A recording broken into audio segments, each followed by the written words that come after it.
Amém. Abra sua Bíblia no texto de Mateus, capítulo de número 11.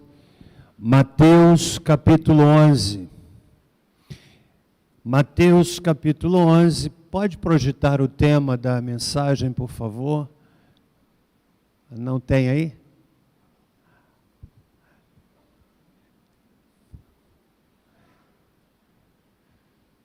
Convite de Jesus para aquele que está aflito. Mateus capítulo 11, versículo 25 ao versículo 30. A palavra de Deus diz assim: Por este tempo, disse Jesus, graças te dou, ó Pai, Senhor do céu e da terra, que ocultaste estas coisas aos sábios e entendidos e as revelaste aos pequeninos. Sim, ó Pai, pois assim foi do teu agrado.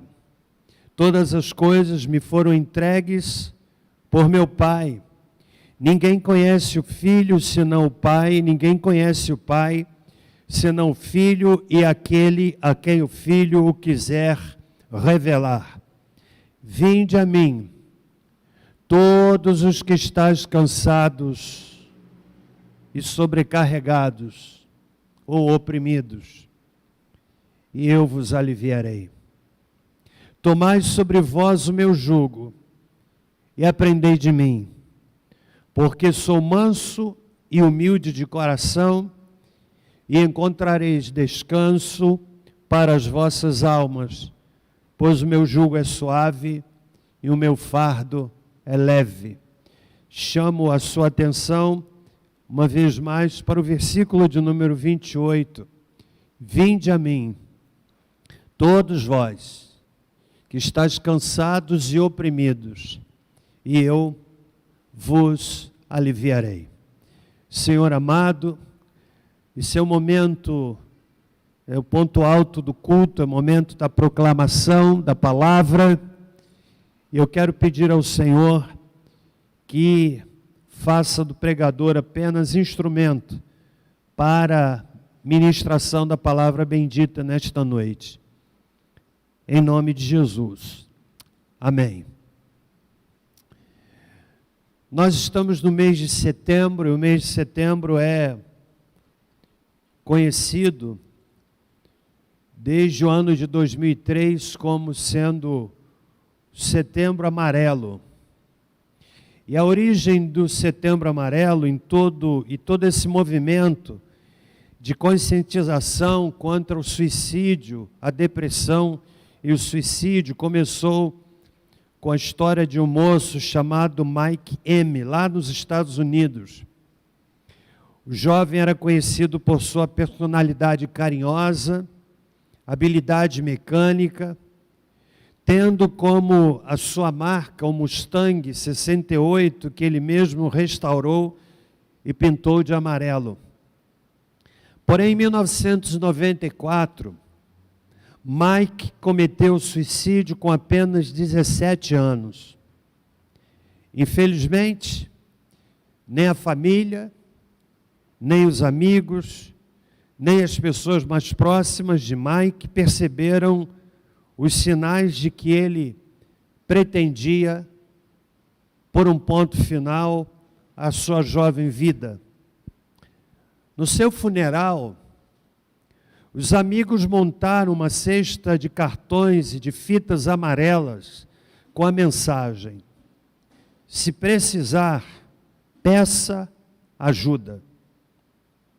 E essa ação ganhou proporções e expandiu-se pelos Estados Unidos inteiro. E em 2003, a Organização Mundial da Saúde, que é um órgão da ONU, instituiu o dia 10 de setembro para ser o Dia Mundial de Prevenção do Suicídio e da depressão que o impulsiona. E neste mês, busca-se conscientizar sobre a depressão e suicídio. As causas são multifatoriais, genéticas, estresse, estilo de vida, acontecimentos traumáticos, separações conjugais, morte na família, perda de emprego, climatério, que é o que acontece com a mulher em certa idade, que se vê perdida, sem foco e sem função, e mais recentemente, a pandemia, que também tem, direto ou indiretamente, conspirado para que muitas pessoas tirem a própria vida. Quero, nessa palavra introdutória, dizer que exige-se muito cuidado e prudência quando tratamos deste assunto, pois qualquer abordagem inadequada sobre a questão da depressão e do suicídio pode ampliar o problema de quem o vive.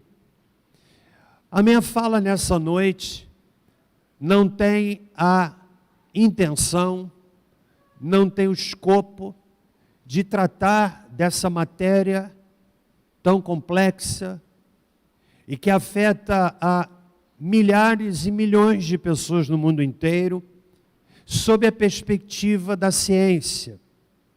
Aqui neste auditório, algumas pessoas da área da saúde, inclusive da área da saúde mental, que poderiam abordar esta matéria com muito mais propriedade do que o próprio pregador. Eu quero falar como um pregador do Evangelho e dizer que Jesus Cristo oferece alívio. Eu não quero entrar no cenário da ciência, que é uma tentação que muitas vezes pessoas que não têm o devido preparo tentam fazer. Não é a leitura de um livro que capacita a pessoa a tratar dessa matéria. Há estudiosos que estão se debruçando por anos sobre o assunto. Então eu quero, nessa introdução, já definir que, ainda que eu apresente aqui alguns dados que a Organização Mundial de Saúde apresenta sobre a questão da depressão e do suicídio, e que me parecem importantes estas informações para compreendermos a urgência da pregação do Evangelho. Repito, não está no escopo deste pregador entrar num cenário ou nadar numa praia na qual seguramente eu iria me afogar. É a doença de milhões. A Organização Mundial de Saúde aponta que a doença, e ela vê depressão de modo geral como doença, atinge cerca de 121 milhões de pessoas no mundo inteiro. 17 milhões só no Brasil. Os dados que eu estou lhes dando são retirados de uma pesquisa de 2019, portanto, seguramente desatualizada, mas é aquela que eu tenho como fonte. E estima-se, diz a pesquisa lá em 2019, que o ano de 2020 seria o ano onde o suicídio, a depressão e o suicídio seria a maior doença de impacto global, perdendo apenas para doenças cardíacas. A taxa de suicídio a cada 100 mil habitantes aumentou no nosso país no nível de 7%, ao contrário do índice mundial, que caiu em torno de 9,8%. Nesse mês de setembro do ano de 2019, quando se comemorava Setembro Amarelo, os dados apontaram o quanto ainda nós precisamos dar atenção a esse tema e orar pelas pessoas que sofrem acometidas pela depressão. Se eu perguntar aqui nesse auditório, quem é que conhece alguém que luta com esse problema, ou mais ainda, alguém que já tentou suicídio, sem dúvida alguma, o número seria assustador. O suicídio foi a segunda principal causa de morte entre jovens de 15 a 29 anos, perdendo apenas para os acidentes de carro. E entre adolescentes de 15 a 19 anos. O suicídio foi a segunda principal causa de óbito entre meninas e a terceira principal causa de óbito entre os meninos, perdendo apenas para as lesões provocadas por brigas, por choques e pela violência interpessoal. Eu não sabia que os estados com maior índice de suicídio no Brasil são estados que são muito desenvolvidos. Imaginava que as taxas de suicídio seriam assustadoras nos estados onde a pobreza é maior. Mas, para espanto meu, eu descobri que os 3 estados com maior índice de suicídio são, primeiro, Rio Grande do Sul, segundo, Mato Grosso do Sul e terceiro, Santa Catarina. Que são estados que têm uma economia muito mais forte do que a economia de muitos estados do Nordeste, por exemplo. Descobri também que há mais suicídio no mundo do que assassinatos. Mais de 50% das pessoas do mundo já pensaram em suicídio. E para cada suicídio, há mais 10 pessoas que não são mencionadas ou casos que não são mencionados como tal. Isso é assustador. A cada 40 segundos uma pessoa tira a vida.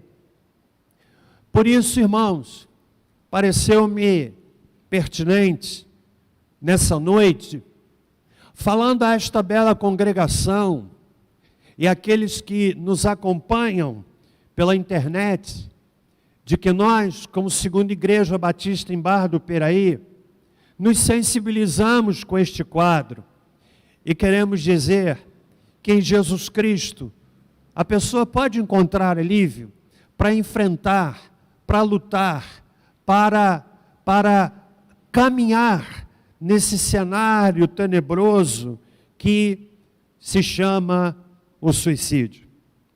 Cito aqui uma frase que me pareceu muito interessante de um dos mais brilhantes escritores desta época, nosso irmão em Cristo, psiquiatra, estudioso do assunto, Dr. Augusto Cury. Ele diz o seguinte: quando uma pessoa pensa em suicídio, ela quer matar a dor, mas nunca a vida. Ela quer matar a dor, mas nunca a vida. É mito dizer que quem pensa em suicídio não vai cometê-lo. A orientação é: se você conhece alguém que solta muitas vezes alguma expressão de quem está pensando em acabar com a vida, encoraje esta pessoa a procurar ajuda, encoraje esta pessoa a pedir socorro, buscando ajuda profissional e buscando ajuda espiritual. Então, é importante que nós tenhamos isto em mente. Quero ainda, nessa palavra introdutória, fazendo a devida pausa para perguntar se estão comigo até aqui. Fazendo essa breve introdução, não há como falar em suicídio sem se falar em depressão, que não é, obviamente, a minha área de dedicação de estudo. O primeiro a descrever e usar a classificação de depressão foi aquele que é chamado pai da medicina, Hipócrates. Foi um médico que viveu no 5º século antes de Cristo. Ele era um filósofo grego. E um outro médico, chamado Aristeu, no segundo século, ele definiu que o deprimido são pessoas tristes e pessoas desanimadas. É o mal do século 21, sobretudo potencializado pelo cenário da doença que se alastra no mundo todo e que traz a reboque não apenas a doença que traz o pavor para dentro de casa, mas a doença que subtrai da família, muitas vezes o pai, muitas vezes a mãe, muitas vezes o pai e a mãe, muitas vezes o filho, muitas vezes o pai, a mãe e o filho, muitas vezes o pai, a mãe, o filho e um sobrinho, e tantas pessoas que, acometidas pela doença, trouxeram para dentro de casa ou deixaram dentro de casa com a sua partida de forma traumática, uma angústia, uma tristeza que leva muitas vezes àqueles que ficam entrarem num processo de perda de perspectiva de vida, para as quais a solução, muitas vezes, que se apresenta é colocar um ponto final na sua dor, tirando a própria vida. Pastor Hernandes Dias Lopes, que é um extraordinário pregador presbiteriano, ele trata essa matéria da depressão, interpretando-a da seguinte forma, dizendo que há 3 escolas de interpretação da depressão.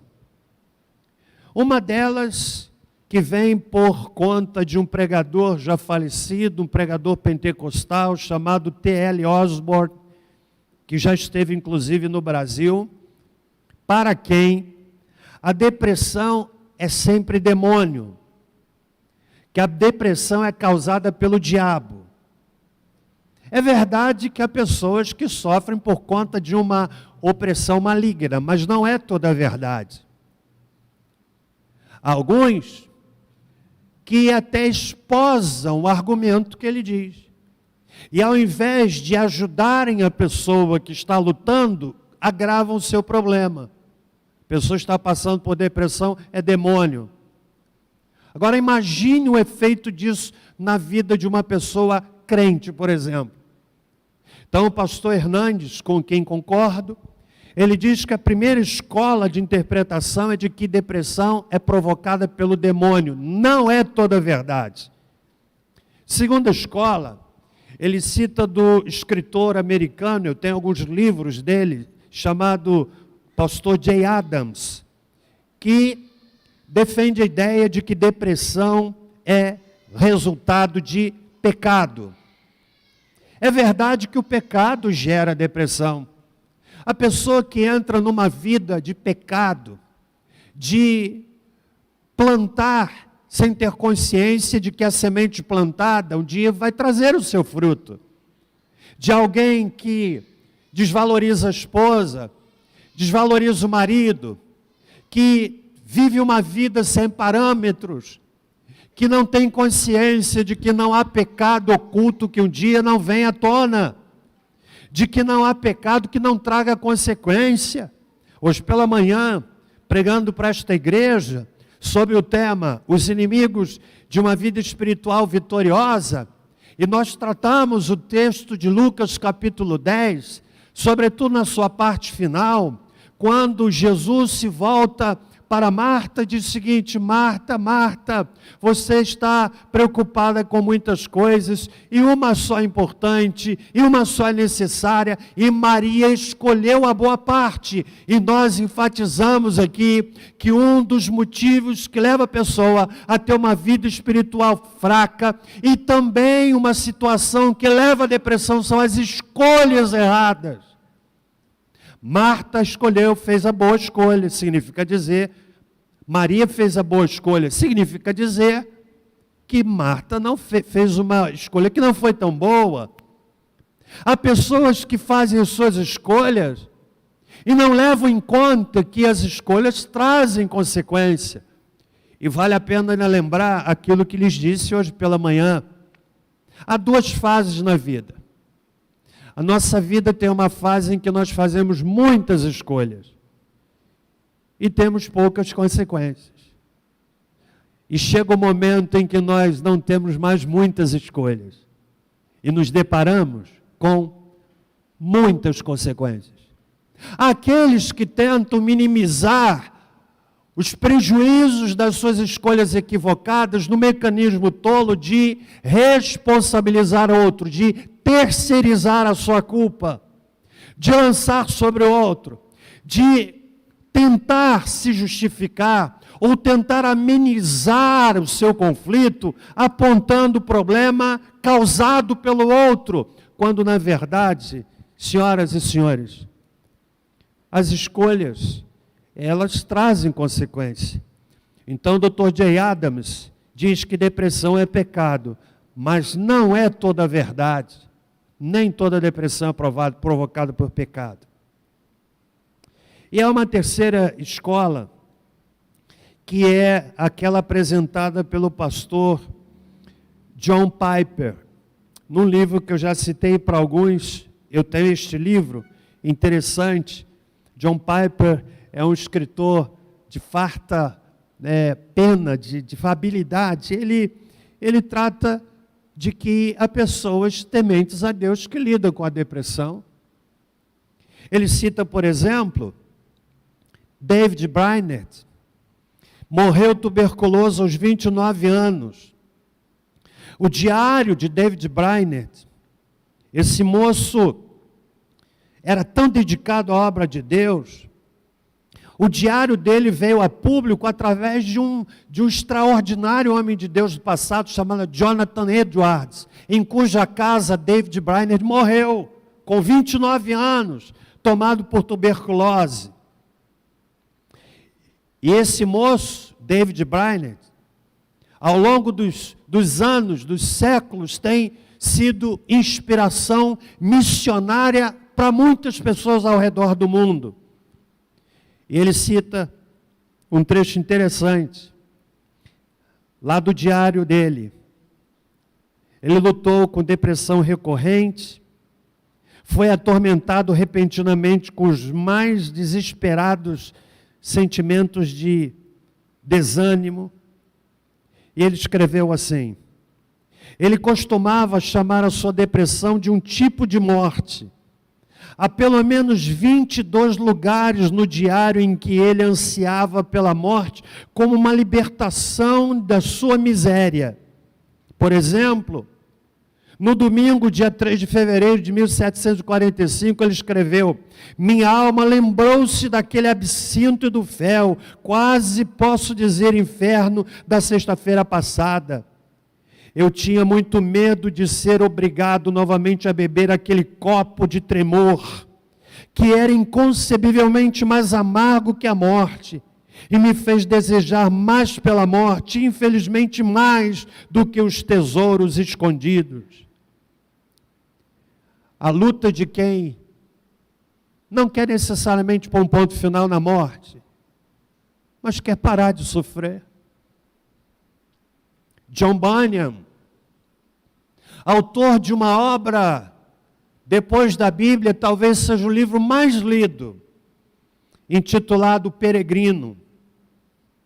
Lutou com esse sofrimento, esteve 12 anos na prisão. Ele cita Charles Spurgeon. Charles Spurgeon, que foi o príncipe dos pregadores. Eu tenho obras de Charles Spurgeon, uma série de livros que ele escreveu ou foram gerados por palestras que ele deu para seminaristas. Fantástico. Ele tinha 24 anos de idade, ano de 1858. Ele se recordou do seguinte: meu ânimo estava tão abatido que eu poderia chorar durante toda uma hora, como uma criança, e ainda assim não saberia por que chorava. Ele batalhou contra esse sentimento, batalhou com fé. Em uma palestra que ele fez para os estudantes, de teologia, intitulada a palestra Os Desânimos do Ministro, Spurgeon recomendou a glória de Deus ou na criação como um remédio para a depressão. Eu preciso ler o que Charles Spurgeon disse. Mais uma vez, abrindo pausa para perguntar, estão comigo até aqui? Disse ele, que o homem seja naturalmente tão alegre quanto um pássaro, ou ele não será capaz de suportar anos, ano após ano, contra tal processo suicida. Ele fará de seu estudo sua prisão, de seus livros os seus guardas, de uma cadeia, enquanto a natureza do lado de fora de sua janela o chama à saúde e o convida à alegria. Aquele que esquece o zunido das abelhas em meio à urze, o arrulho do pombo torcaz, a canção dos pássaros no bosque, o borbulhar dos rios em meio aos juncos e o suspirar dos ventos em meio aos pinhos, não precisa se questionar se seu coração já não canta, nem se sua alma se sente carregada. Um dia respirando ar fresco sobre os montes, ou algumas horas divagando na floresta de faia, saboreada e calma, varrerá as teias da mente de dezenas de nossos ministros em serviços que estão agora tão deprimidos. Ele está tratando do sentimento de tristeza que muitas vezes os ministros tomam. Senhoras e senhores, é verdade. A congregação não consegue dimensionar as tensões que recaem sobre a cabeça, os ombros, o coração daquele que, ou daqueles que, tomados pelo chamado divino, sentem sobre si o peso, a responsabilidade do cuidado das vidas pelas quais haverão de dar contas ao Senhor. Não tem noção, não sabem nem de longe o que é cuidar de vidas. Não é sem razão que o escritor aos Hebreus, no capítulo 13, ele diz assim: obedecei a vossos pastores, porque zelam por vós como quem haverá de dar contas a Deus por vossas almas. Ele está falando para jovens ministros. Eu aproveito esse momento da pregação para conclamar esta congregação, a orar pelos pastores, orar pelo seu pastor. Se você quiser encontrar falhas no seu pastor, eu posso facilitar o seu caminho. Venha conversar comigo, eu vou lhe ajudar a identificar algumas que você percebe, outras que você não conhece, eu lhe ajudo a identificar.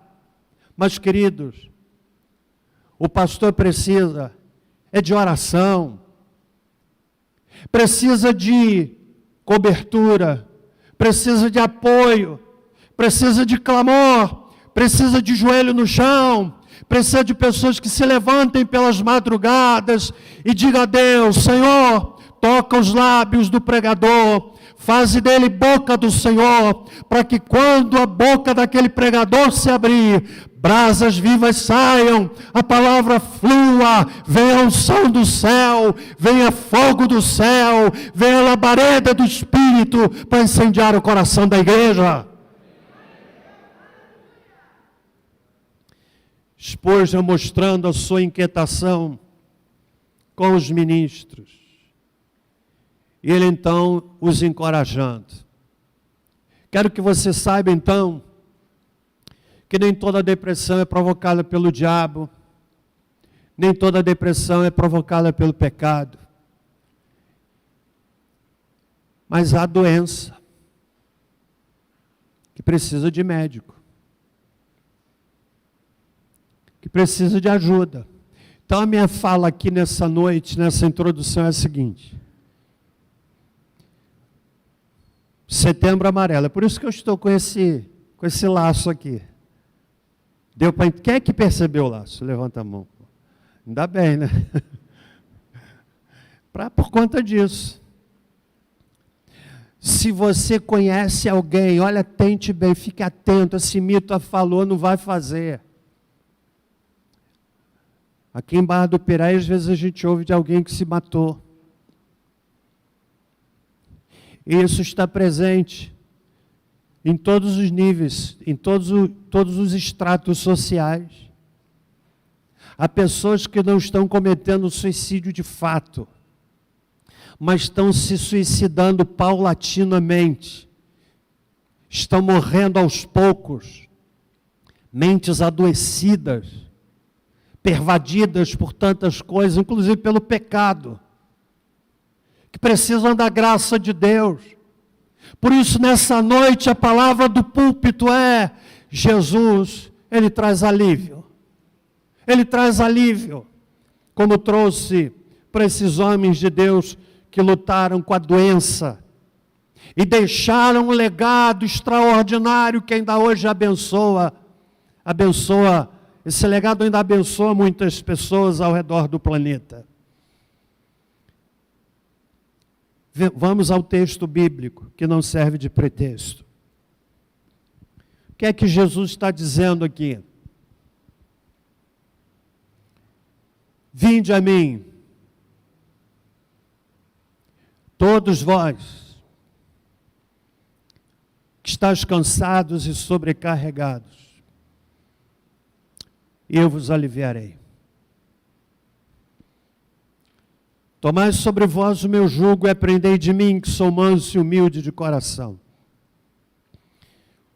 O que Jesus está tratando aqui, irmãos e amigos, tem a ver com uma tradição, com um peso religioso tão grande, colocado sobre as pessoas, na forma de tradições, de mandamentos, de interpretações de mandamentos, que chegavam ao ponto de dizer, na interpretação dos rabinos, que os mandamentos podem ser divididos no seu total, 613, sendo 248 mandamentos positivos e 365 mandamentos negativos.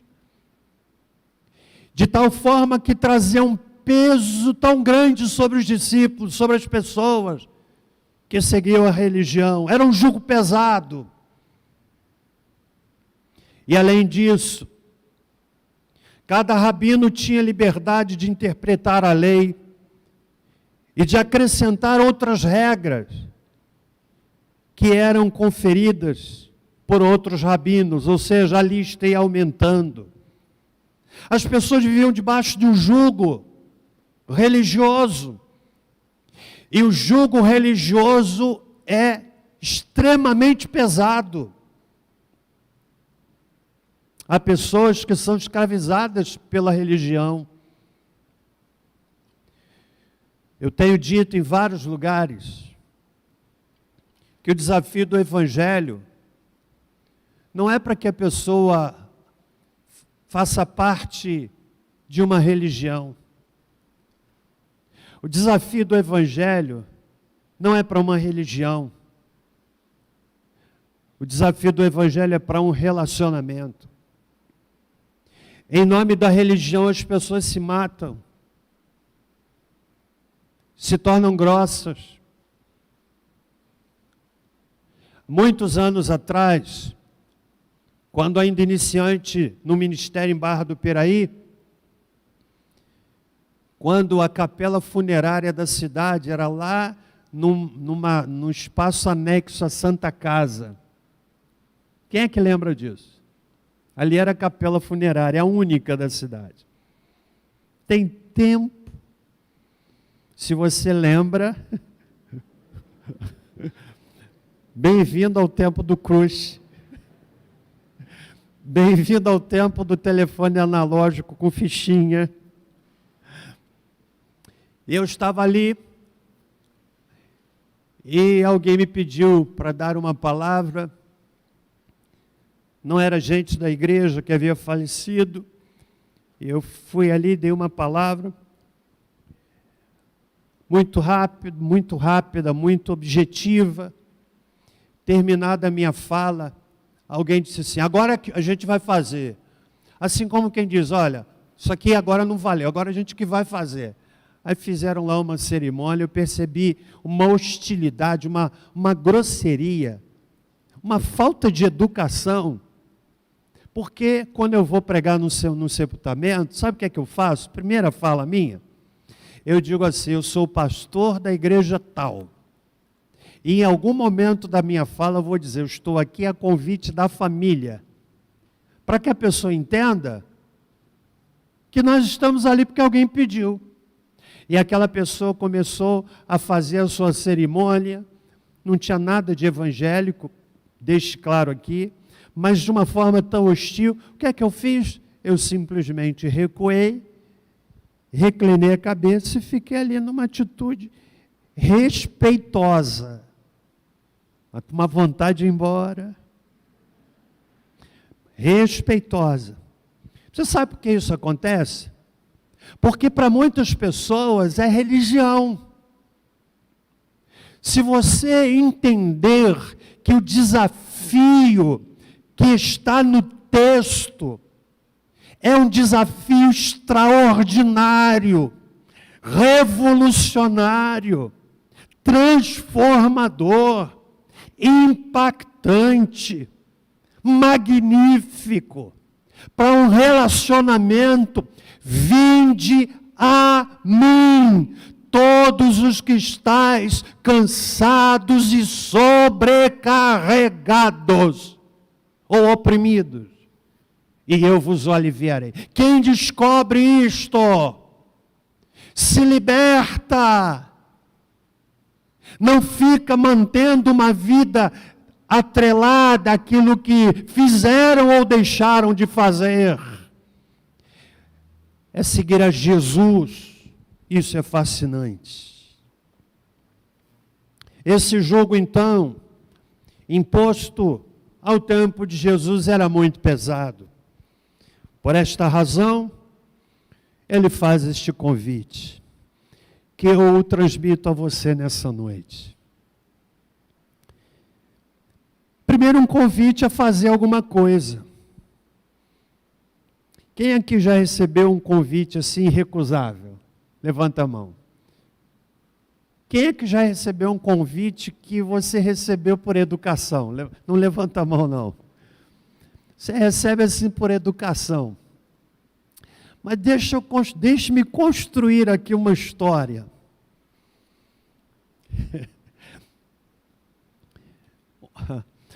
Imagine você, chega lá na sua casa, um carrão do ano, e sai um cidadão de terno inglês, e bate a sua porta e diz assim: eu estou vindo em nome da realeza britânica, trazendo um convite da Rainha Elizabeth para o senhor e sua família irem a Londres e passarem ali uma semana aos auspícios da coroa britânica. Viagem em primeira classe, daquelas que, quando a gente entra no avião, a gente só fica vendo assim, olha. Viagem de primeira classe, hospedando-se no Palácio de Buckingham. Qual o seu custo? Nenhum. Imagine um convite dourado com selo britânico. O que você faria com esse convite? Quem é que aceitaria? Levanta a mão. Quem é que não aceitaria? Levanta a mão. Você que não aceitar, passa para mim. Eu aceitaria, claro. Ainda mais 0800. 0800 até injeção, dizem, né? Convite irrecusável. O convite que Jesus faz é, muitas vezes, superior, infinitamente superior. Vinde a mim. Você está aflito, está abatido, está desanimado, está oprimido, deprimido. Jesus está dizendo: vinde a mim. Qualquer pessoa que deseja encontrar sentido para a sua vida, precisa saber que isto só será possível através de um relacionamento pessoal com Jesus Cristo. Por isto esse convite é eterno. Não é para fazer parte de uma instituição, mas para se unir a uma pessoa. Você sabe que os segmentos chamados desigrejados é um dos segmentos que mais tem crescido no Brasil.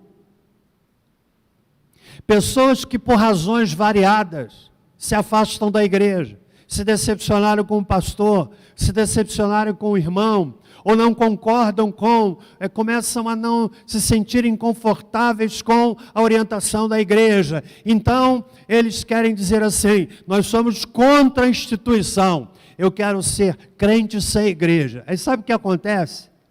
1, 2, 10, 100, 1000, 2000, 3000, eles dizem assim: nada de instituição, nós queremos ser crentes sem instituição, então nós vamos nos unir. Ok, agora nós estamos unidos, a gente precisa ter um lugar, vamos alugar um lugar local. E agora que a gente alugou um local, a gente precisa ter um CNPJ. Se tornaram o quê? Instituição.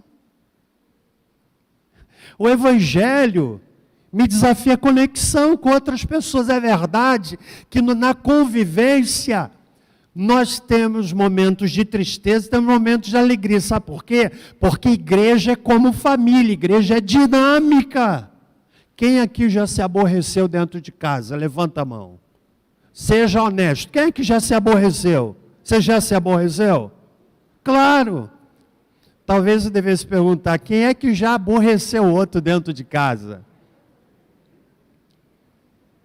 Mas a igreja é dinâmica, como a família é dinâmica. Jesus está nos convidando a um relacionamento com Ele. E quando eu me relaciono com Ele, e eu estou me relacionando com outros, isto significa que nós estamos formando aquilo que a Bíblia chama de corpo de Cristo. Então, um convite para fazer algo. Mas ainda o texto bíblico, Jesus está dizendo também que esse convite é para fazer algo, mas também para deixar algo. Que ele diz aqui para aqueles discípulos: vocês cansados e sobrecarregados com esse fardo de tradição, a quantidade de mandamentos dados pelos rabinos, essa quantidade sufocava o devoto. E você sabe qual é o maior jugo que faz uma pessoa andar curvada? É o jugo do pecado. O pecado destrói, o pecado deforma, o pecado distorce, o pecado cansa. Há pessoas que fazem a escolha: não quero viver no pecado, mas chega um momento na vida delas que elas se cansam, sabe? Porque pecado cansa. E Jesus então está dizendo: vinde a mim, vinde a mim. Você que está cansado, sobrecarregado, no caso em tela, tradições, interpretações, que se tornavam em um peso, em um fardo, mas Jesus disse: vinde a mim. Ele disse que o fardo dele é leve, é suave. Mas ainda esse texto me desafia na palavra do Senhor Jesus, que faz o convite que me desafia a deixar alguma coisa, mas ele também faz um desafio que me leva a experimentar algo. Eu vos aliviarei. O texto original, ele, quando apresenta essa expressão, eu vos aliviarei, em outras palavras, Jesus está dizendo, eu, somente eu, e mais ninguém vos aliviarei. Esse é um convite que ecoa ainda hoje, amigo. Este é um convite que tem encontrado receptividade em muitos corações. Pessoas que talvez estejam me vendo e ouvindo agora em casa.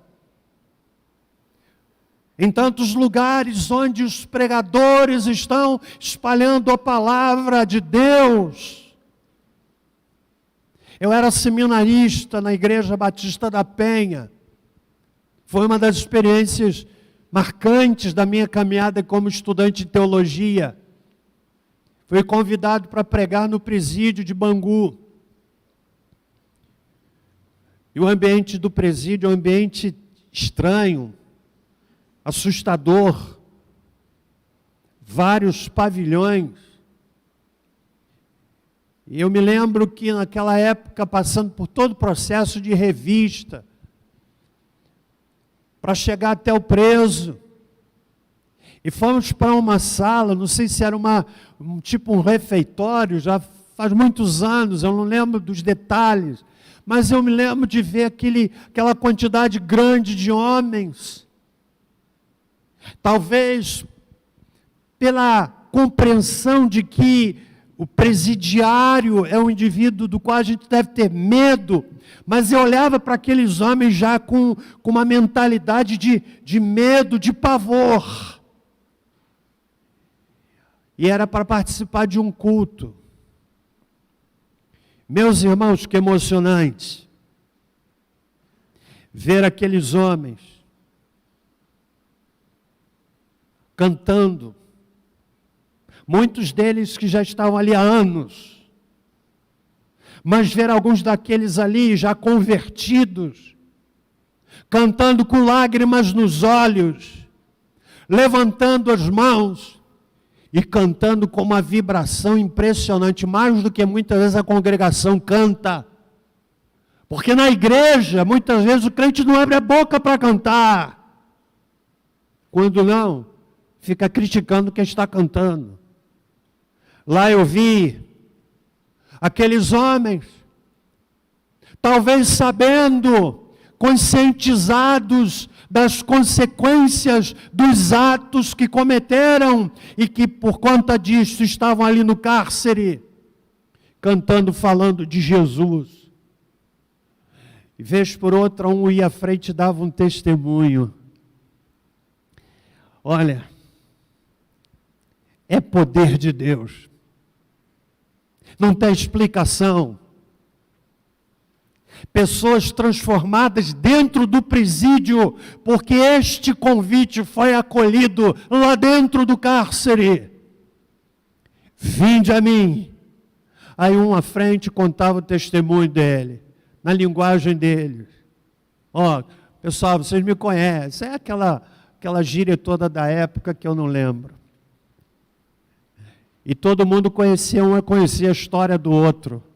E eu ficava só observando. Pregar naquele ambiente foi muito fácil, sabe por quê? Porque havia uma ambiência saturada da presença de Deus. Não tem explicação. Não tem explicação. Olha para mim, você que está lá na galeria, você que está aqui embaixo, você que está me vendo na internet agora. Não tem explicação. Isso aqui é sobrenatural. E quando essa palavra é pregada, e as pessoas atendem o convite, o milagre acontece. Qual foi o convite? Já caminho para o fim. Vinde a mim. Todos vós que estáis cansados e sobrecarregados. Que promessa em Jesus faz: eu vos aliviarei. Tomai sobre vós o meu jugo, diz o verso seguinte, e aprendei de mim. Aprender dele significa relacionamento. Não é saber sobre Jesus. Não é conhecer sobre Jesus, conquanto seja importante. Mas é relacionar-se com Jesus. Aprendei de mim. Sou manso e humilde de coração. E encontrareis descanso para a vossa alma. Meus irmãos, meus amigos, isto é revolucionário. É revolucionário. Agostinho de Hipona disse o seguinte: Senhor, tu nos fizestes para ti,